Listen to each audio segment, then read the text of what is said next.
কবিরা বলে গেছে যে একবার না পারিলে দেখো শতবার। কথাটা সত্য না মিথ্যা? এটা কিন্তু 100% সত্য কথা, যে একবার না পারিলে দেখো শতবার। আর এই ভাইটি আমার, সে একবার দুইবার তিনবার ট্রাই করছে, আর 4বারের সময় সে যে সফলতার যে গল্পটা, সেটা আপনারা নিজেরাই দেখতে পারবেন যে কীভাবে সে সফলতা পায়। এই জন্যই বারবার কবিরা বলে গেছে, একবার না পারিলে দেখো শতবার, কেন পারিবে না তাহা ভাবো একবার।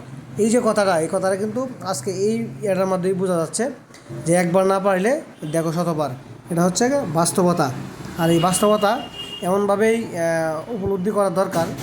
আমি মনে করি প্রত্যেকটা মানুষের জীবনে কবির বাণীগুলা গ্রহণ করা একদম জীবনের জন্য খুবই একটা পারফেক্ট একটা বিষয়। আর দেখেন, সে কিন্তু এখন সাকসেস। এই জন্যই বলছি যে একবার না পারিলে দেখো শতবার, কেন পারিবে না তাহা ভাবো একবার। এই যে বদলে কিন্তু একদম সফল। এই জন্য আপনারা যারা অল্পতে হতাশ হয়ে যান, এই ভিডিওটা শুধু আপনাদের জন্য। ধন্যবাদ। ভালো লাগলে লাইক কমেন্ট